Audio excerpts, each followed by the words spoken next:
Thank you again for being here and for joining, and we will begin in 1 or 2 minutes. Thank you.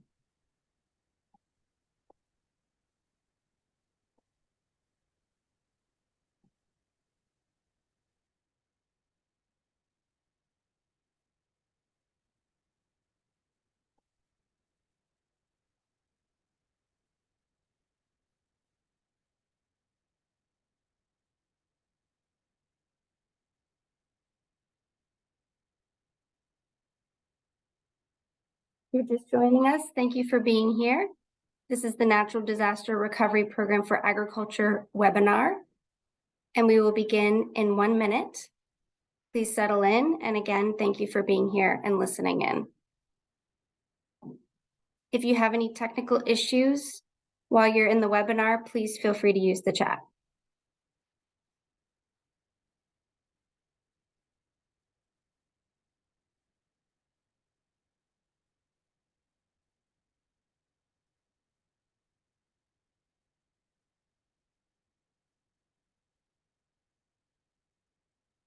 Okay, it is now 9:03.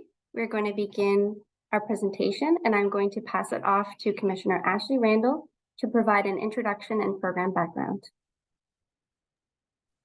Thank you, Rebecca, and good morning, everyone. It's nice to see so many individuals on the webinar this morning. We're really excited to have this opportunity today to be able to present about our Natural Disaster for Agriculture Program, RFR. This really is unprecedented and the first time in most of our knowledge that the department has ever done a program of this nature to respond to the natural disasters, unfortunately, that we faced this year. As many of you know, we had the February 4th freeze, the May 18th frost, and then most recently the July 10th flood events that continued throughout the month of July and even into August. We're very fortunate that this program was funded through the legislature and their support through a $20 million allocation to the department and supported by the governor and lieutenant governor and the entire administration. This program we were able to roll out and was posted on Tuesday of this week and will be open through September 29th.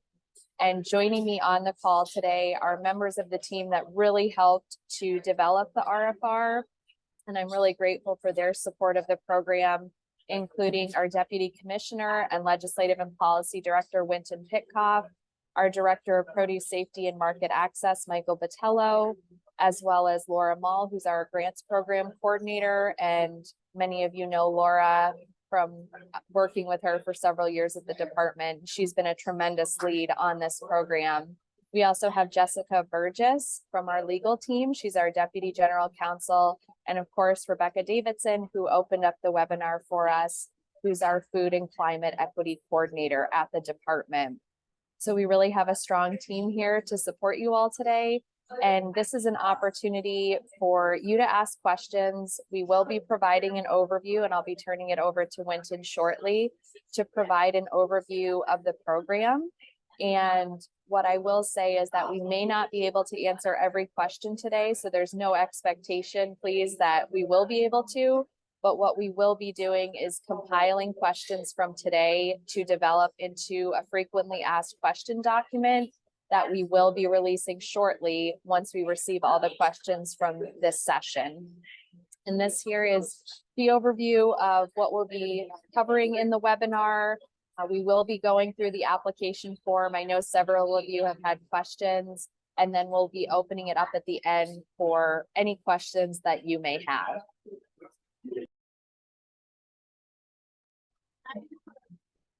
Next slide, please.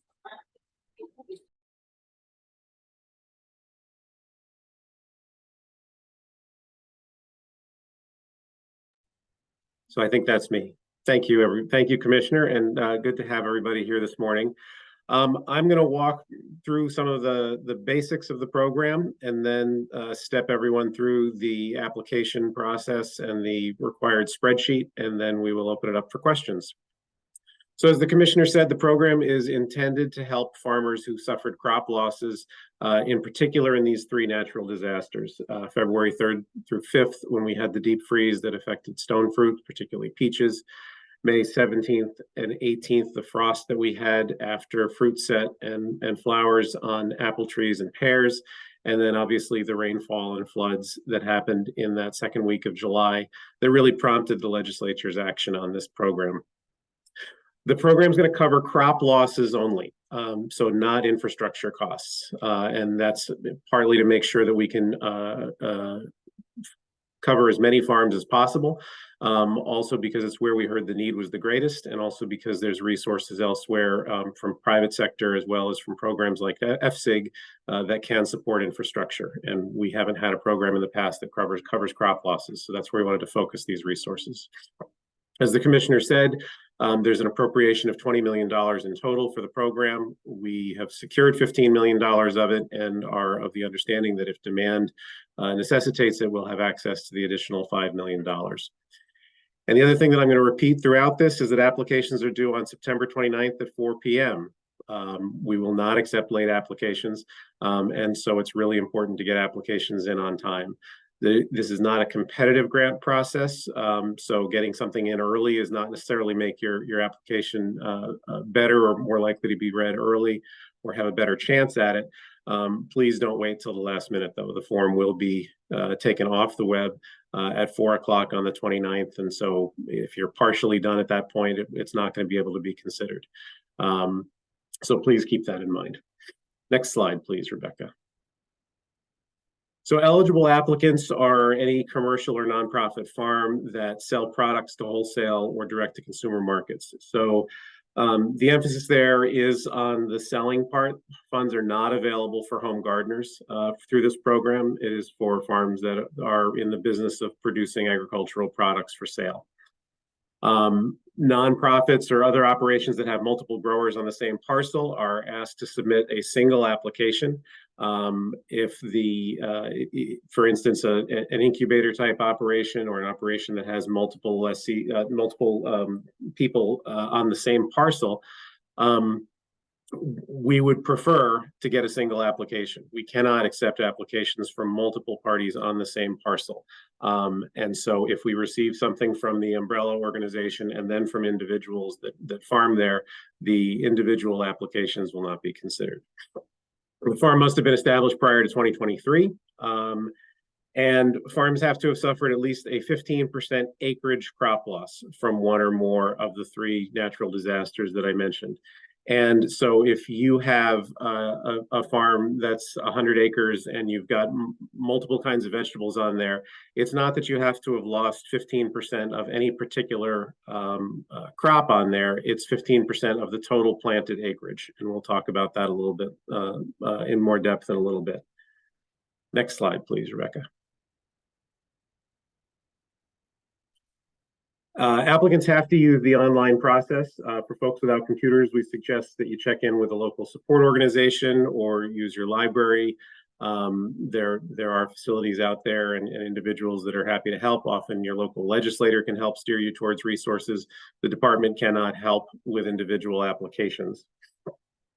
We do want to see a map or an aerial photo. This doesn't need to be a beautiful, perfect plot pointed map, but we need to understand where the location of the losses were on each parcel.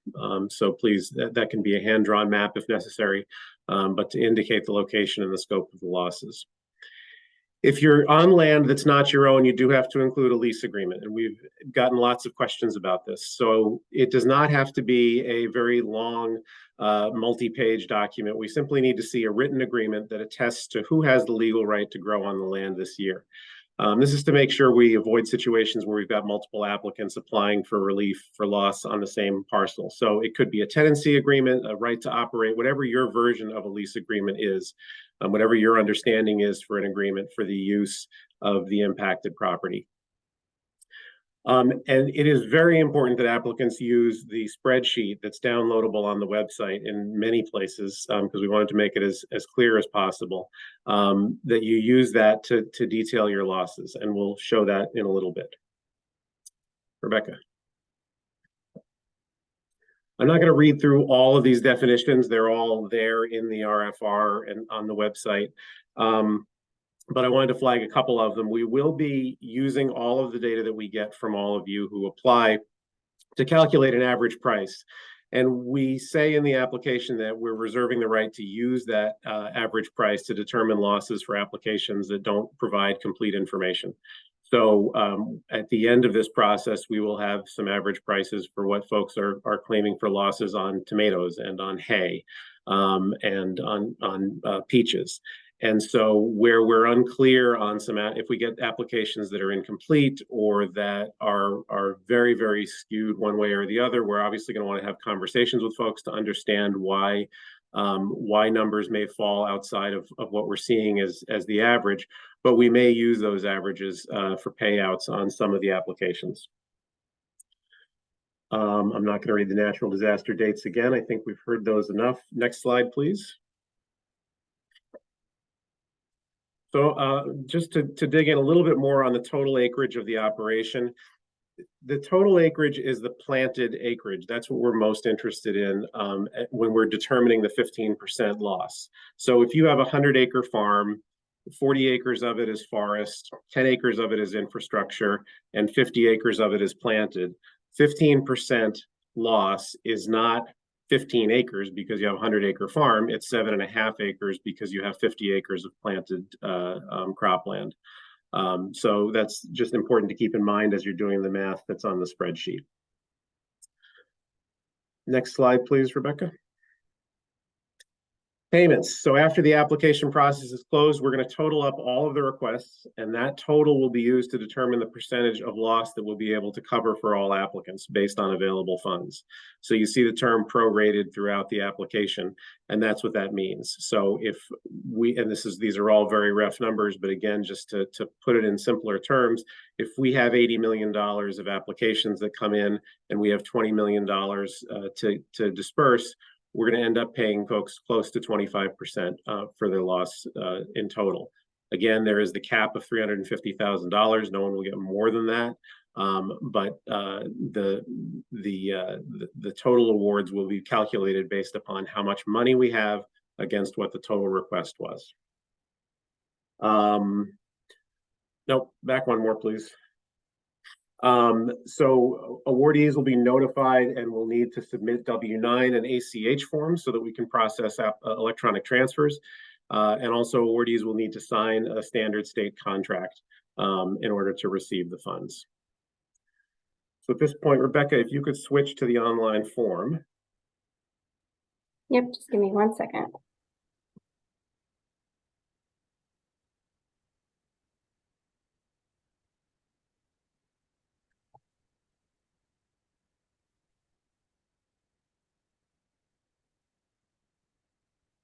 All right, so scrolling down, the first section is pretty straightforward. Obviously, information about you, the name of your farm, some basic information about legal structure, how to find you.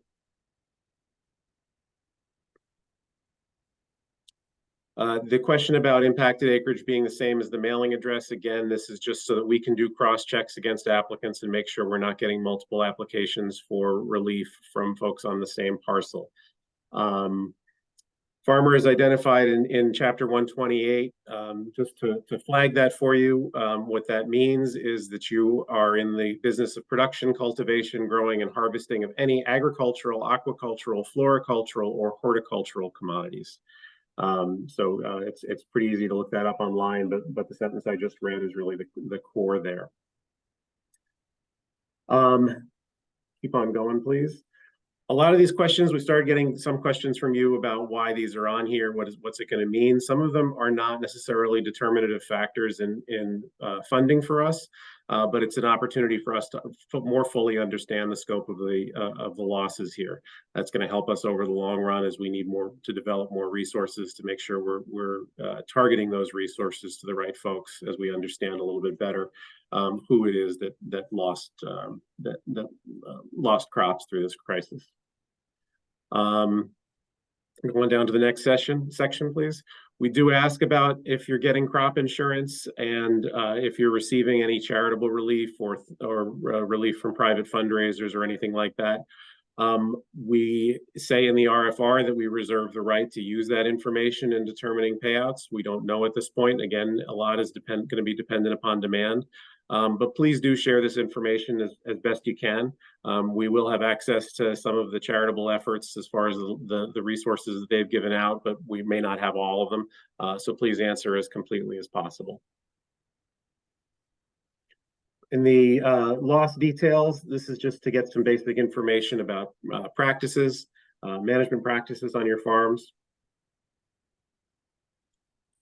You can scroll down further, Rebecca. Budget justification. So this section here is where you get to explain the unique qualities of the challenges that you've faced due to these disasters. I am going to show you the spreadsheet, and we do want you to fill out that spreadsheet, but we want more information from you. We want to be able to understand how you arrived at the loss estimates that you've got. This is where you could be putting in information about how your practices have changed over the years, if there's anomalies in the numbers that you're sharing, if there's things that you want to point out of why the numbers that you're giving for last year are so different from what you're estimating this year. You can indicate if you're organic, you can indicate if you are direct consumer sales versus wholesale sales, and that's why your numbers are what they are. If you're not sure, give us the information. We can't provide resources based on guessing, and so we want to understand as much as we can about your operation so that we can make these determinations. You scroll down, and this is where you'll upload some files, the map and leased property. Can you show the spreadsheet now, Rebecca? Yep. So this link right in the middle of the screen here and various other places is where you download the spreadsheet that Laura built. And this is where we want as much detail as possible from you about each individual crop. And so it's divided into sections. There's produce crops at the top, and then field crops further down. And so if you, Rebecca, if you click on select crop over there on the left, it should be a drop-down menu, and you'll see there's options. This is the field crop section. So if you're growing hemp, you would select hemp there. You'd indicate under select dates. That's also a drop-down menu. And you would indicate there which of the disasters impacted your crop. This is where you do the math, or the spreadsheet will do the math for you about how much acreage of that particular crop you lost. And then the subsequent table is where we ask for some details about 2021 and 2022, just so we can get a sense of how you arrived at the estimated loss for this year, so that we know that the numbers are based on past history on your farm. And then I forget what's below field crops, Rebecca. Can you scroll down a little bit?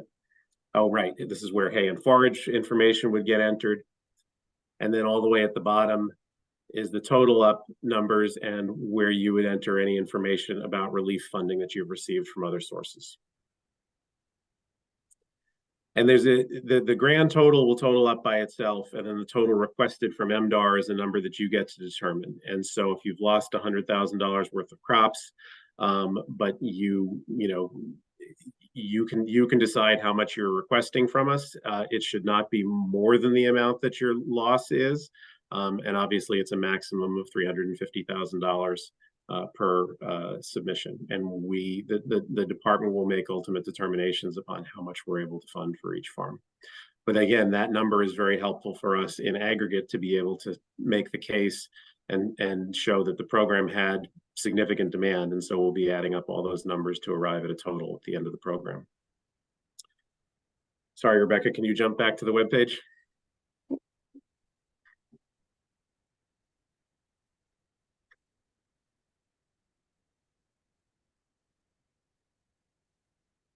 Thanks. So again, this is the section where you can upload files and photos, the map that we talked about, any lease information. Repeat the amount requested from the spreadsheet in this form. And keep scrolling down. Environmental justice questions. This is part of our commitment to equity, and these are optional questions, but we do want to collect as much information as we can. So these questions are familiar to those of you that have applied for MDAR grants in the past because they're part of all of our grant processes. And then the last section is basically a simple attestation that you have the legal authority to be signing this form. So that's the form and the application process. I think I've seen some questions pop up in the chat already, but Rebecca, why don't you put up the slide explaining how that, just so folks who aren't as comfortable with Zoom. And as the commissioner said earlier, we're not going to be able to answer every question today. The goal is to collect questions, and we, as a group, will be developing an FAQ document that's going to be put up on the website early next week. But please ask your questions in the chat or use the raise hand feature, and we'll call on you, and then we'll answer things as we can or flag things that we need to get back to you on. Part of this process is it's really important that everybody who's applying have access to the same information. And so that's why we want to make sure it's not just folks on this webinar that are going to hear the answers, but that it's anybody at all that's going to be applying over the next few weeks.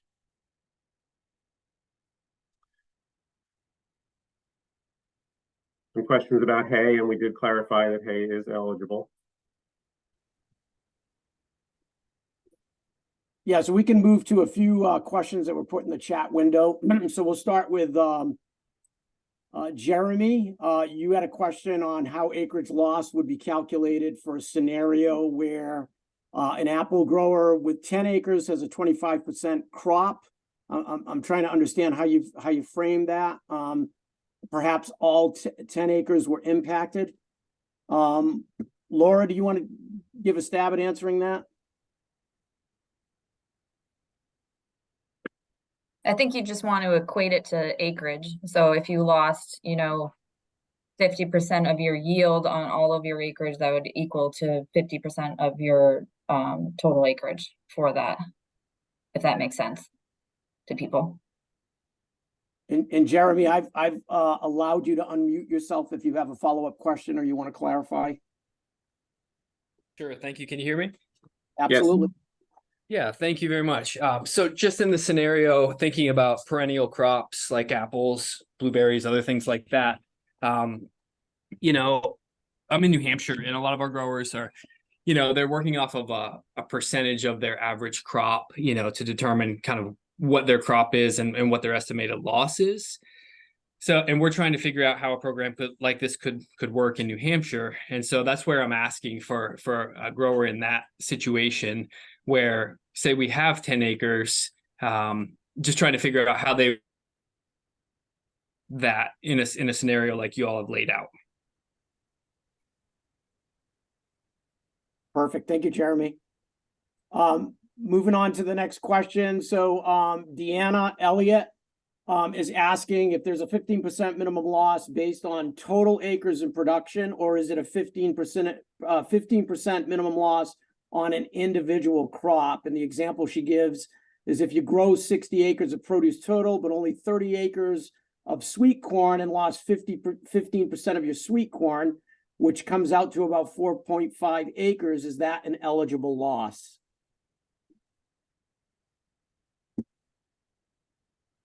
I got lost in the math a little bit, but the point is that it's total acreage of the farm's plantings. Not if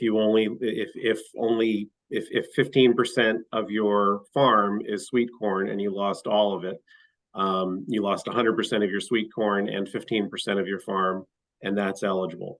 If you have a 100-acre farm and 10 acres of sweet corn and lost 100% of your sweet corn, it's not 15% of your farm, and so would not be eligible.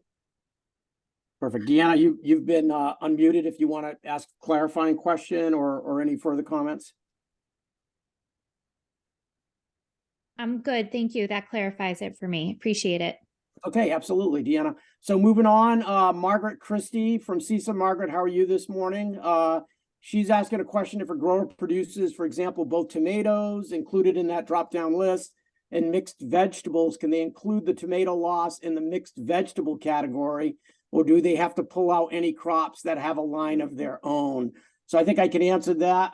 That was set up purposefully, so you would any vegetables or crops that are listed, Margaret, you would have to populate that line. For the other for the category of mixed vegetables, that would encompass everything else. And please don't double up. If tomatoes are in one line, don't Correct. include them in the mixed vegetables as well. Correct. Margaret, I'm unmuting you or giving you the ability to ask a clarifying question or any further comments. I'm all set. That was very clear. Thank you. Okay, absolutely. Michael Smolik, how are you this morning? Good morning. His question is, if you have multiple contiguous parcels, are they considered as one?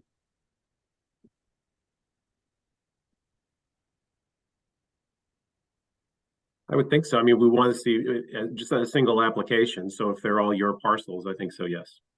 Yep, They- Michael. I'm They sorry. make up your farm. Mhm.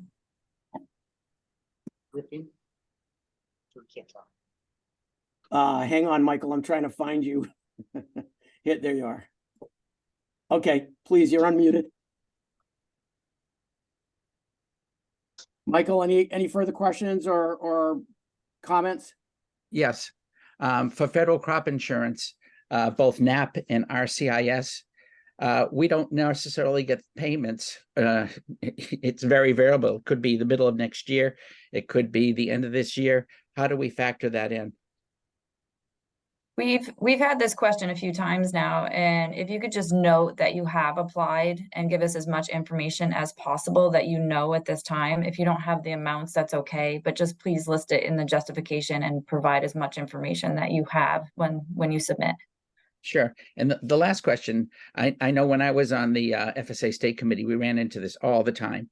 Say for a pick your own apple orchard like us, the NAP rate for per bushel was like $12, $14, $16 a bushel, and with RCIS. But with a pick your own apple orchard like ours, we get $90 for a bushel versus 14. So how does that get factored in? You would list your general price that you've received Okay, so basically income more than anything else. for your operation, right? Okay, Yes. good, thank you.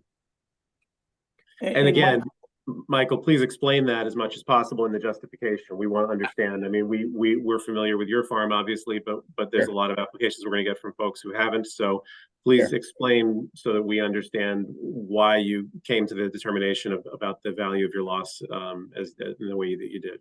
Yeah, I have a tendency to be a little wordy, so I'll have no problem explaining it. Oh, Michael, that's not true.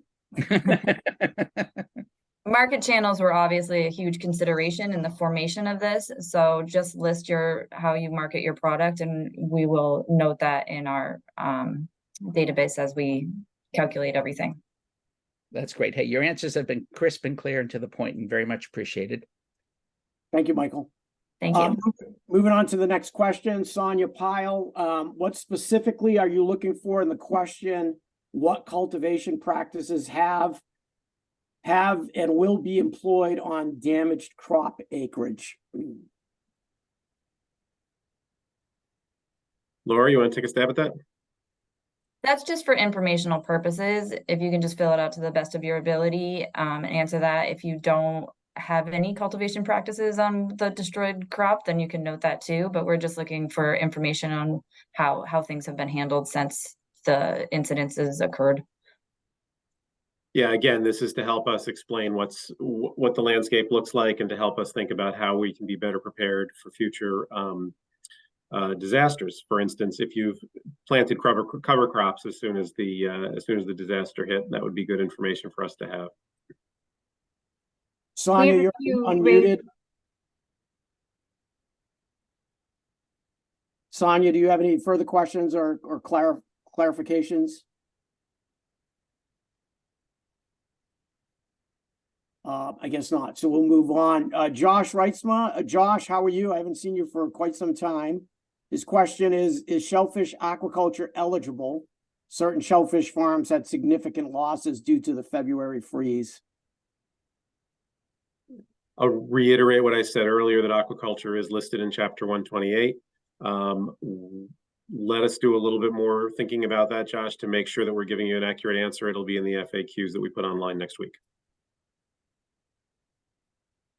Next question from John Coward. How would you calculate losses on tobacco that was harvested and is still curing in the curing barns?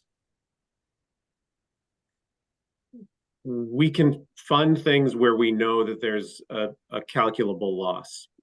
As far as estimating potential future losses where things are still undetermined, that's something that we're not able to fund. So to the best of your ability, the application process is open through the end of September. So there's an opportunity to get a better sense of what your loss is going to be. We'd encourage you to again, provide as much information as possible and determine and let us know how you determine what the loss is going to be. But again, it has to be based on true loss, not on expectation or estimated eventual loss. Next question from David Wadley. Is this a grant or something we will need to pay back? ? Most of the literature on your webpage words it like a grant, but there are a couple of things that make it seem like we need to pay funds back by next June. So David, I can answer that question. This is it is a direct payment. It does not need to be repaid. Once your submission is verified and payments are issued. We should note that it might be taxable, though. We do note that in the application, so it's not something you have to pay back to us, but it may be reflected as taxable income. Just an FYI. And then moving on to a few comments, Phil Corman on the drop menu for loss date. It appeared that only one loss date could be used for a crop. But what about if a crop was impacted by more than one loss date? Phil, we'll take a look at the form and see how we might be able to account for that or modify for multiple inputs. So thank you for that comment. Alan Sanderson, good morning, Alan. The address of the affected parcels may not be the same as the mailing address of the farm. We're aware of that. So once again, do your best to fill out the information in the form. Jennifer, yeah, that's included on the form as another address that you can input. Yep, correct. Jennifer Matthew, if a crop lost to frost had not been grown in previous years, how do we calculate historic data? You don't have to list historic data if you don't have it. Just provide that information in the justification that this is the first time growing it and you don't have previous information. But do indicate how you generated that information. So if you've got neighboring farms and you've observed their prices, or if you're using the USDA's aggregated prices, please include that information so we understand how you've arrived at it. And again, that would be a good place for you to indicate to us where your market channels are, what your growing management practices are. Michael Wazlowski, do pumpkins qualify? Yes, pumpkins do qualify for submission, Mike. So that's taken care of. Michael, we have a few raised hands. I know, I'm gonna get to those. I Okay. have one more question. Yeah. And then from John Mara, lease agreements, can they just be a signed letter with the owners allowing use of the land? Want to bounce that to Jessica? Jessica? Sure. So we don't define lease agreement. So as Whitton mentioned previously, send us whatever you have, whatever type of written documentation you have that demonstrates your legal right to use the land at the time of loss and continued use. As everyone's mentioned, more is better. So don't have a specific format or standard quote unquote lease agreement document that we're expecting. But something in writing documenting that legal right to use the property, and the more information, the better for us to review and consider. Thank you, Jessica. Okay, we're going to go through those folks who have their hands raised, starting with George Marzuka. George, I've unmuted you.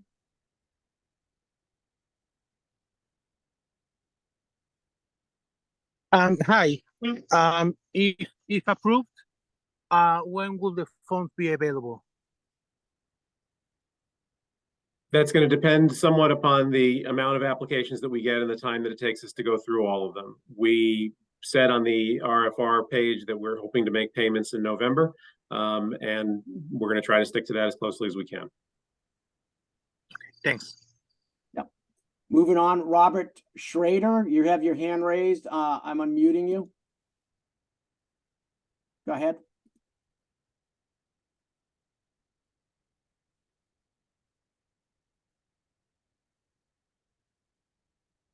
Robert, you need to unmute yourself as well.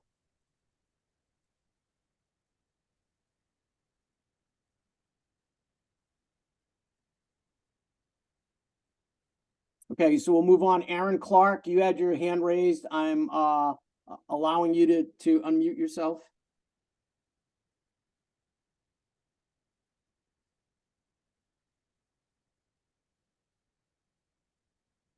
I just was wondering, you stated that that funds may be taxable.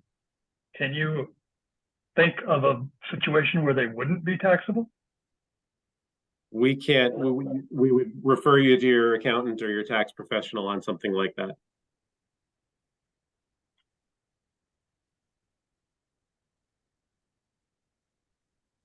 Any other questions or comments or anything that I've missed in either the Q&A or the chat windows, please raise your hand now and we'll. Michael, it looks like Robert managed to unmute himself. Let's give him another Okay, chance. sorry about that. Robert, go ahead. I am. Hello, I grow Christmas trees. I have an 8 to 10 year old trees. My question is related to how to calculate the 15%. In my case, I'm harvesting, say, 12 to 15% of my trees each year. My losses are primarily with the trees that have been planted in the first 2 years. Do I need to take into account the whole farm, or can I look at the planting by year, which is about 6,000 trees a year? It would be based on the whole farm, not just the portion that you planted that you're mentioning, Rob. Okay, I hear you. That's unfortunate because the real risk is in the first year to two of planting, and those are the really got hammered by the heavy rainfall. Understood. But I hear you.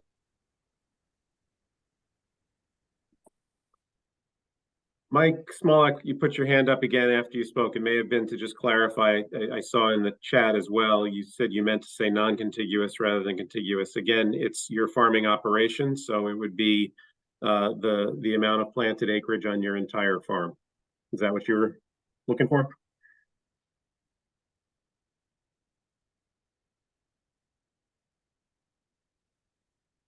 Can't hear you.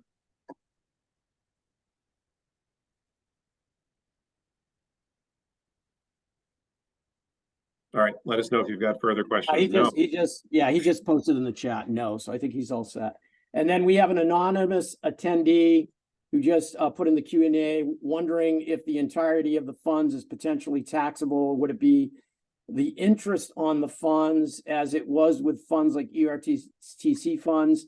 Once again, in line with Winton's previous answer, that's a question for your accountant. They should be able to answer those questions. Another chat window submission from Jen Smith.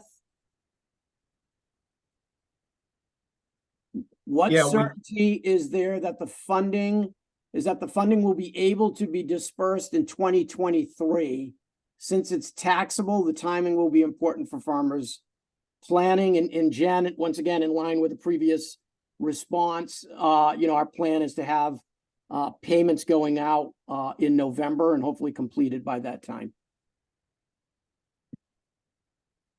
Aaron's question about being able to upload more than one map. I think with this system, it's just a single document for each of those upload sections. So if you can figure out a way to compile them into a single document, please do so.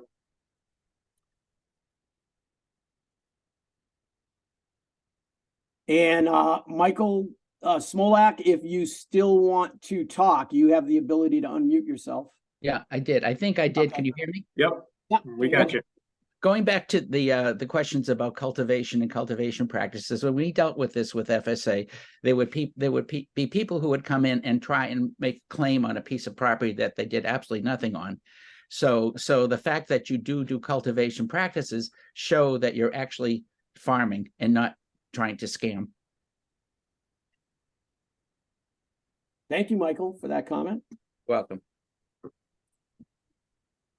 Michael, we have a few other raised hands. I don't know why they're not coming to the top. John Coward, you can click allow to talk.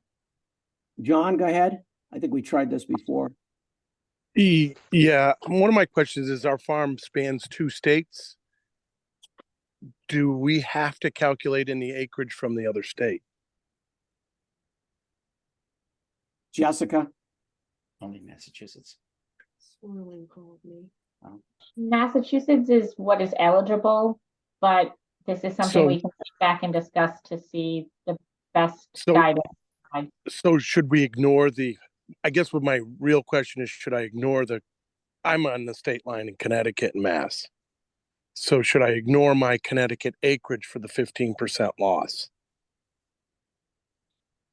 Let us review this one internally, and we will post a more detailed answer to this question when we upload the FAQ next week, if that is okay with everyone. That works. Thank you, Jessica. Matt Fitzgerald, how are you? Very good. I just had a point of reference regarding the question that was asked about the taxability of the funds. The federal government is the one that set the ERTC for interest-only taxing. So I think there was, the accountants didn't make that call. It was given to us. So I think maybe that's why that question was brought up. Thank you, Matt, for the clarification. And just to clarify for everybody on the call, these are state funds. These are not federal funds that are being dispersed. Couple new questions in the Q&A panel, Mike. Yeah, let me get to Alex first. Alex, good morning. Good morning, Michael. Diversity doesn't help here. In my parcels of land, the highlands are all good, but my losses are in my pick your own, which is the highest value return. But my question really comes down to is I've got 4 or 5 acres of newly planted trees that are non-producing at this point. What is the aspect in putting that into the total acreage? I think we just covered that with the last question of similar percentages of total trees, right? Yeah. I mean, if it's non-producing, it's not a loss, but it's not part of the production either, so.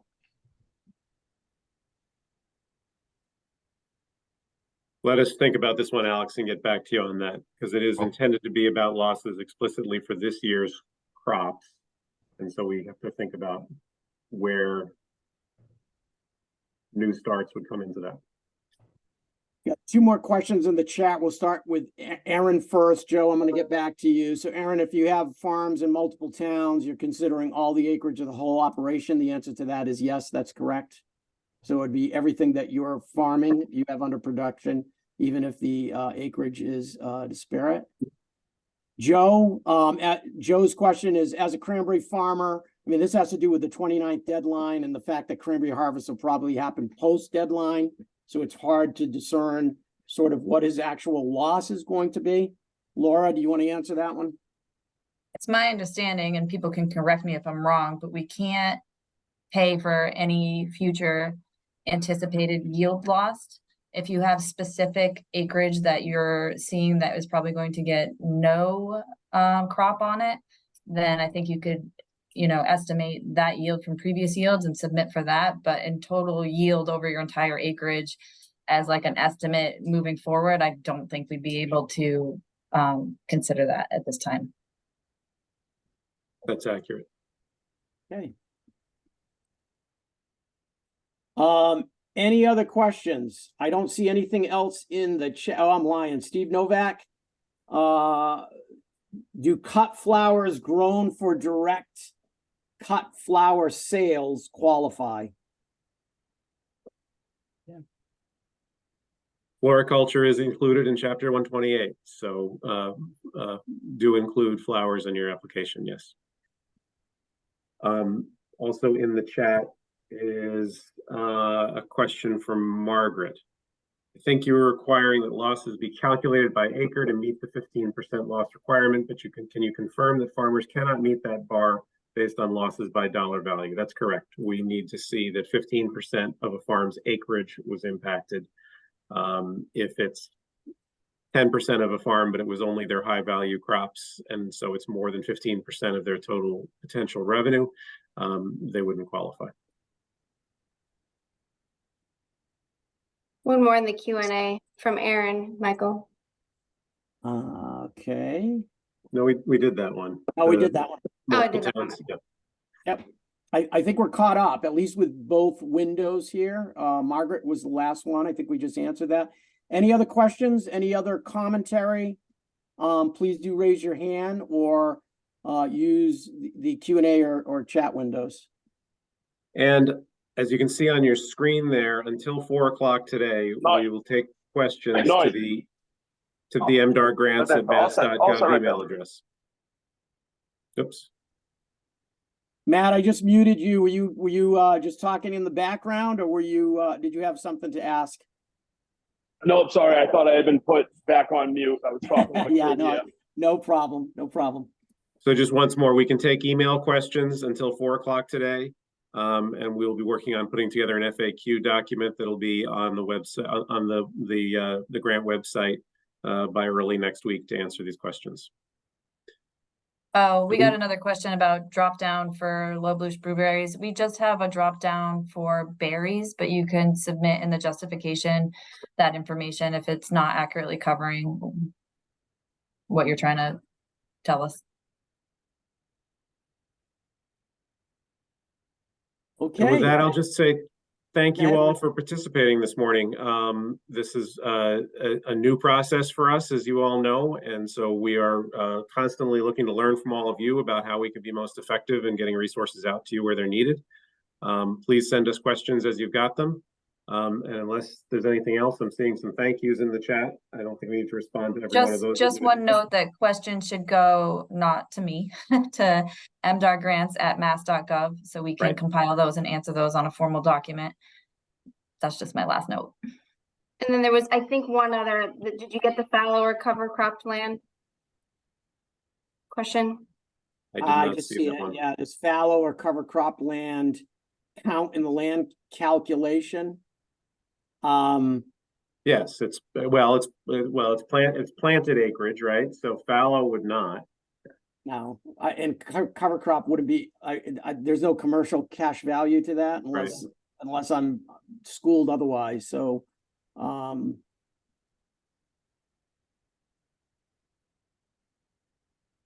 we will discuss internally and address that in the FAQ.